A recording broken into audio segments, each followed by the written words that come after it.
Hey y'all, this is Anna Alexander. Welcome back to my basement as I'm about to watch for the first time Season 2, Episode 10 of Outlander, streaming now on Starz and Netflix everywhere. And our gang is preparing for war. And it's gonna be terrible. Terrible. But there were several things about this last episode that I found fascinating. Starting with Claire. We got more information about Claire and her time in the war and how traumatic that is. War is glorified so many times that this might sound weird. I find it refreshing when we see how truly terrible it is, because I'm hoping it will make people stop creating war. I know that's very Pollyanna of me, but it's terrible, and war should never be glorified. And I'm appreciating some of the horribleness that we're experiencing, because I know we're going to get more horrible later on. Dougal's back. Yay. I found it fascinating how much Jamie was stopping him at every turn. And you know that deep down, Dougal's seething, because I think he saw Jamie as just this knockabout kind of lad. And now he's seeing that this kid essentially is stopping him. And the only reason he's tolerating it is because Jamie's got the men and the men's respect, and he's got the ear of Prince Charles. Because if Jamie didn't have those, I think Dougal would a long time ago. Because you can see him trying to usurp his power. And it's not working out. And it's beautiful and it's terrifying, because I know as soon as Jamie no longer has anything Dougal wants, Dougal will try to get him. You can see it. You can see it there. We also have met Lord Grey, John Grey, who apparently becomes such a big character that Diana Gabaldon made a whole series just to him. That's kind of exciting, and it's so much fun, yet so frustrating when you have a character that just kind of asserts themselves in the story and demands attention. Because it's great, because you feel so inspired and like, look what I did. But then that's also terrible, because you're like, I don't have time for your story. I'm supposed to be focusing on this. So I understand that joy and horribleness when that happens. So I'm interested to see also what happens with Lord Grey. But the biggest thing I took away was Jamie, because I don't remember. What were the lads doing at the very beginning of the series when we first met them? They were out and about doing something. Jamie dislocated his shoulder. I don't remember what they were doing. And in the series, basically, Jamie's backstory was he was the guy on the farm, ran in with the redcoats. His sister was being brutalized. He was put in jail, tortured, whatever, broke out of jail. Then he was on the run. Then we got a little bit more backstory that he fought in France. I don't know why they were fighting in France. But he fought in France with Ian. Okay, he was a soldier then. But Jamie's father was alive when he was first put into jail. So he didn't have to be the lord of the manor. He could just be the son. And so I never really thought of Jamie as being in charge until we got to France and he was running his cousin's business. We see a little bit more take charge boss Jamie. Last episode, we saw boss Jamie. And boss Jamie was getting it done, and it was fascinating, and I liked seeing that progression, because here's this character we've gotten to know for 1.5 seasons reveal something new. I like that. That was great. And I hope to see more of it. And supposedly these next episodes are supposed to be amazing. Terry, thank you for letting me know I'm in for a treat. I hope I'm in for a treat, but I also know I'm in for lots of horribleness. I'm prepared. So I got the cozy blanket. I got some water on standby, just in case we meet phony Prince Charlie again. Got some Glenlivet as well. Thank you all for being with me on these adventures. Let's just get to it. Oh no. Oh no. They've been dead a while. Oh no. We must strike, and strike hard. May I remind the quartermaster, any attacking force will have to cross here. Though Meadow is a fancy name for the bog that lies between us and the enemy. Since when did a Scotsman shy away from a bit of mud, huh? When it will slow you down. Since when does an Irish-born officer dismiss the dangers of boggy ground to an infantry attack? Oh, thank God, a sane voice at last. I am finding it offensive that Charles is wearing a tartan coat. Am I silly about that? For some reason, it's just poking me wrong. To pursue a glorious victory for our prince and for our king. Mark me. Oh, God. Already? Now, it is but weeks gone since we took the Already? cities of Perth and Edinburgh without firing a single shot. And let us not forget, they welcomed me with open arms. Perhaps if I were to arrange a meeting with the general, offer him generous terms of surrender. I am sure he has no more desire to shed English blood than I have. I will not risk destroying our army by ordering it to cross potentially lethal ground. While you two exchange insults, what do I tell Clan MacDonald? Tell your men to wait further orders. Yeah, what's to stop him from taking his men with him? Our cause must succeed, James. No shit. I promised my father, and I have promised God. Mark me. Seriously? It's gonna be one of those? She's helping to set up a field hospital, even as we speak, Your Highness. Be so kind to tell her the Prince asks that British casualties be tended to before the Jacobite wounded. I would advise you not to speak of such things within earshot of the men. Nor do I believe would my wife follow such an order. But surely Lady Brocktra would prove obedient to an edict from her lord and master.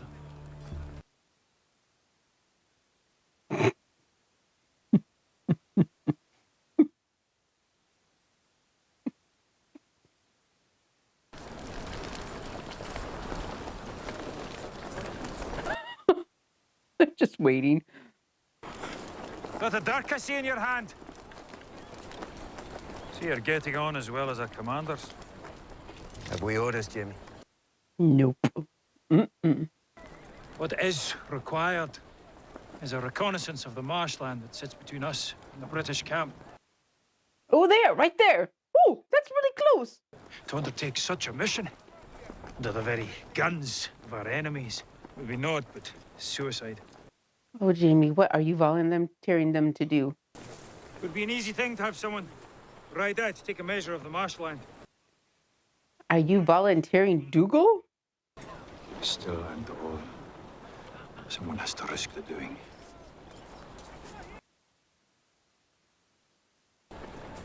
Then all I need to do is stay out of range of their guns. 125 yards should do it. I was thinking more 105. 125 yards. Or thereabouts. Is he gonna do this in the middle of the day? I think at night might be a little bit more stealthier. Maybe he should have done it naked so they thought that he was just crazy and that it wasn't an information expedition. Is he gonna sacrifice that poor horse, and the poor horse is gonna stuck into the mud like in Never-Ending Story with Artak? Extraordinary fellow. That's Dougal Mackenzie, personal friend of mine. You are? I'm your prince, Charles Edward Stuart. Are you really? Fire at will! Nice. Mm-hmm. This horse.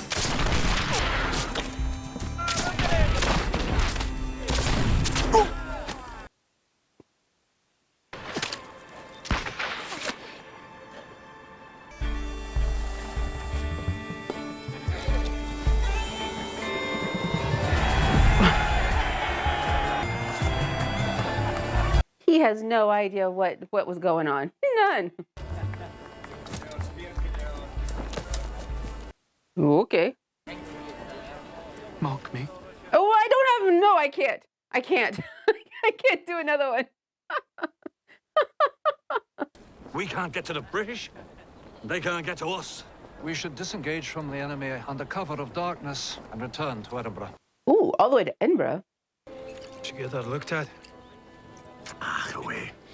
It's just a scratch. 'Tis nothing but a flesh wound.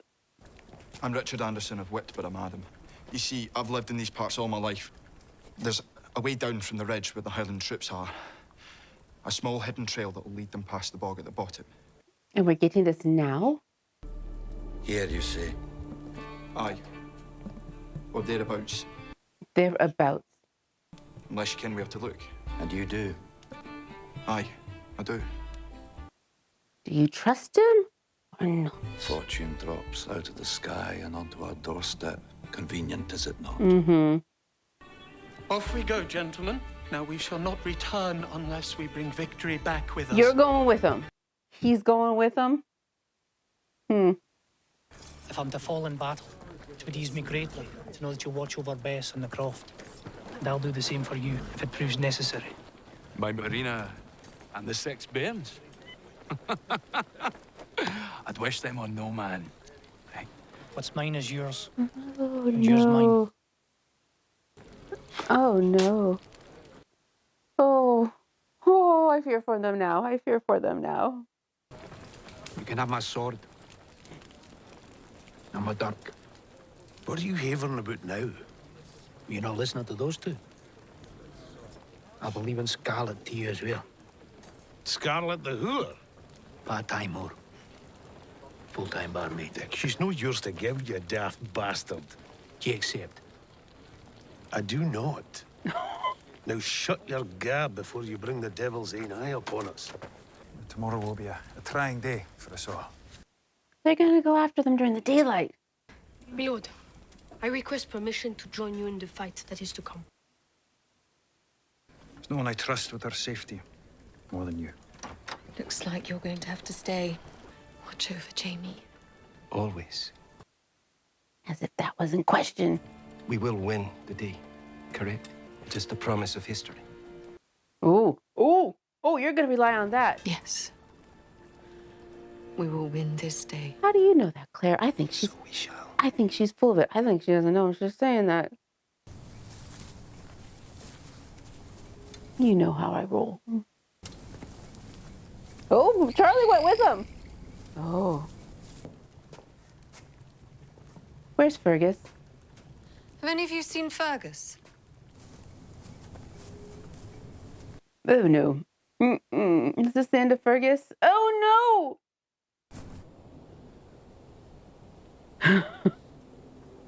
Charles looks real confident. I'll believe in you now if it's all the same to you, General. Oh, no. No, General. With all the Scotland's in, you're dead. There's red coats in the mist. There's red coats in the mist. Regaining the throne would never mean as much to King James if the son that made it possible wasn't there to share the moment with him. A touching sentiment, James. Mark me. I'm out of whiskey down here. You shall remain behind the lines. Someone's coming out of the mist. With that little teeny tiny knife, bro. What were you thinking?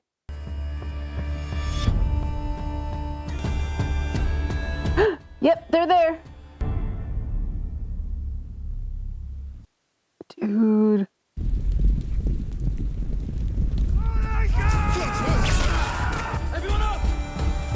But they're there. They're waiting. In him will I trust. Why are they...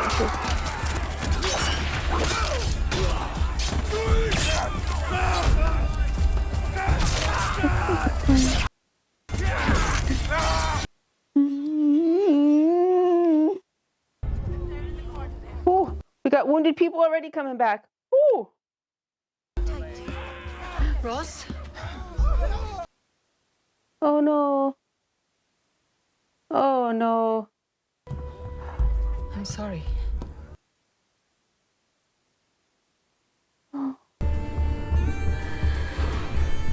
oh no, Fergus!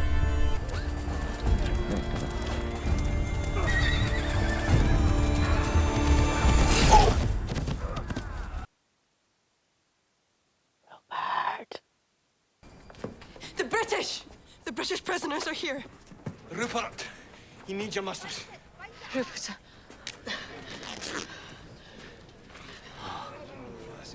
Get me hot water, a large needle and thread. Now, straight away. Is he blown up? Tell me! What's he talking about? It's just a cannon blast. It's nothing.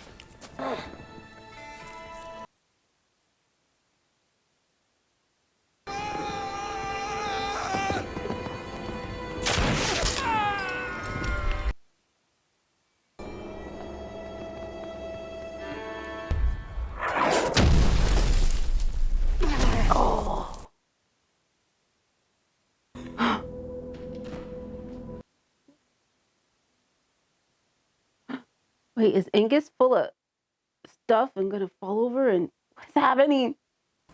Your eyes are clear. Any nausea? No, I told you. I'm fine. The day is ours. Fascinating. Where's Fergus? Where's Fergus? And our losses can't number more than 50 men. That's still 50. The whole thing took all of 15 minutes. That's still 50. Where's Fergus? I'm sure he went to fight. Dinner fish, Sassenach. Take a wee peek outside.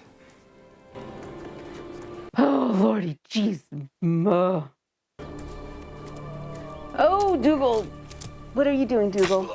Oh, Dougal. Oh, Dougal. This is terrible. This was a terrible practice. Dougal Mackenzie. It still is a terrible practice. Lieutenant Jeremy Foster. I would be much obliged if you would see me to your infirmary. Oh, no, Punkin, you're dead. He's gonna kill you slow. I've still got work to do here. Is your thirst for slaughter not quenched yet? You met him. I tell you this in all candor. You cannot defeat the British Army. God alone knows the answer to that. Shush. We knew this was coming. And if so, I'll look for you in hell. You look like you got stepped on by a horse. Because I was. Fill this. You've had 400 weight of horse step on your kidney. I want to see if there's any blood in your urine. Here. Hold this while I take aim. Sixpence. Says you can't make it from where you stand. Silence, everyone. Let the man concentrate.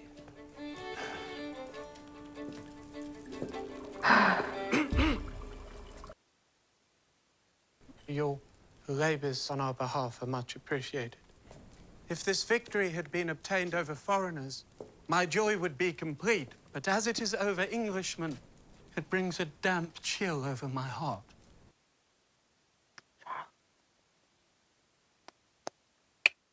My father would tell me... Victory is ours! Oh, Dougal. Wait. Do you mean to tell me you've been tending this scum as if they were our own king? I say we put an end to this shite here. Killing these men won't add to our victory. Bastards, men! Yes! Men! And each one of them is your brother. James, Oh. I wish Have for you you met to Dougal? remove this gentleman from the muster roll immediately. Ooh. There is no place for such wanton disregard for English men in my army.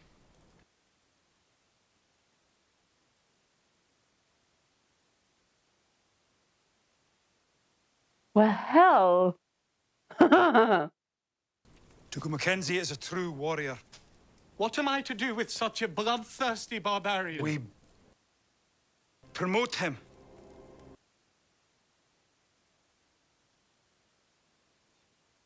To Captain of the newly formed Highlander Dragoons. Let them follow the enemy. Harass the supply lines. That way we use his abilities. And your Royal Highness will never have to lay eyes upon him. Jamie, you are too kind. You have an ingenious mind, James. You are in his debt, rogue. I thank you, lad. Mm-hmm. Truly. Do you? I know what you're up to. You champion me, and you exile me. Both at the same time. That's a plan worthy of my brother Colin. Would you rather he just let you allow the prince to just toss you out? Talk to me, man. He's my friend as well. Oh my god, the cannon blast. He's been bleeding internally this whole time. Angus. Is there nothing you can do?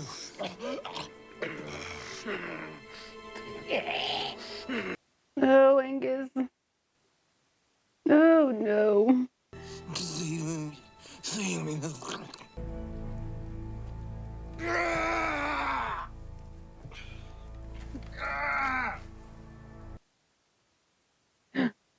Oh, no. Oh, no.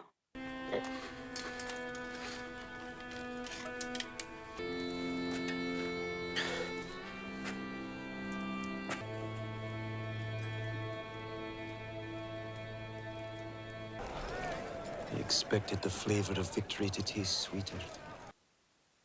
My war tastes bitter no matter the outcome. Turns out you're right about Prestonpans after all. That means I'm also right about the disaster awaiting us at Culloden. Mm-hmm.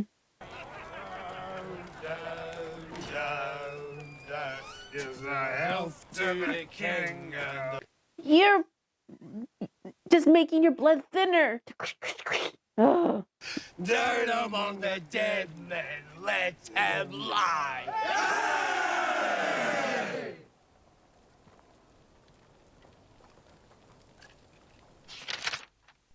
This is an episode that kind of leaves you shell-shocked.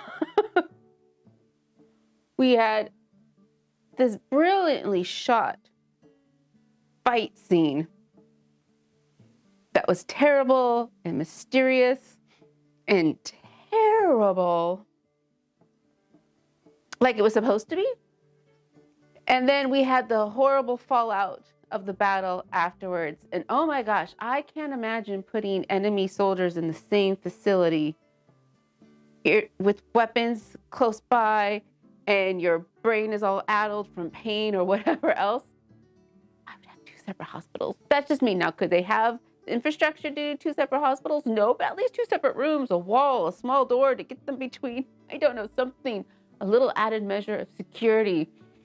Jamie is constantly working how best to handle his family members that are just, mostly Dougal. I guess just handle Dougal, who